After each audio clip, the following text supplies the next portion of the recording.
My task for this meeting is to allude on the geographic, demographic characteristics of CLL in South America.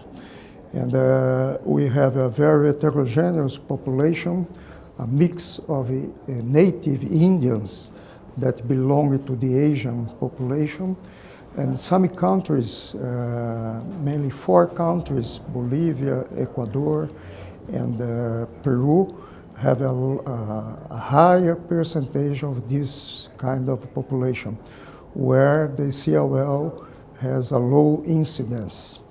In general, most of the rest of the population seems to have a similar incidence than the West countries. Probably a little low, because our median age in our countries are lesser than the West developed countries. So this is the main point.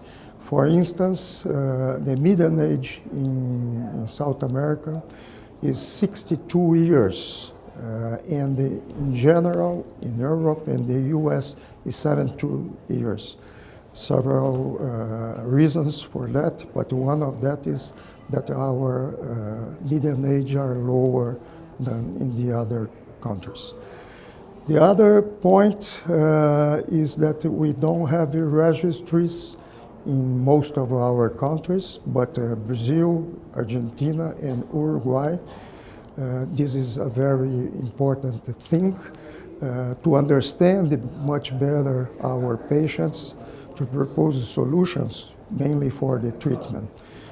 And the other point that I would like to underline is that in most of the South America countries, we have a big lack of new therapies. These intelligent therapies, new antibodies, new molecules, mainly because the price of these drugs.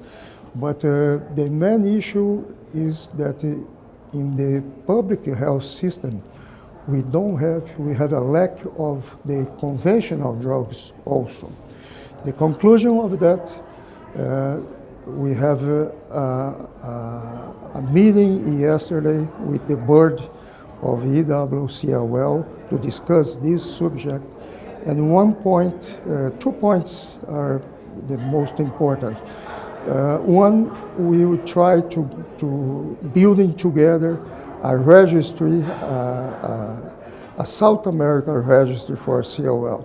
And the second point that I believe it's much important to have more clinical trials in South America. And the iwCLL board have an agreement to try to give to us some support to have these trials. I think we have several different questions to ask.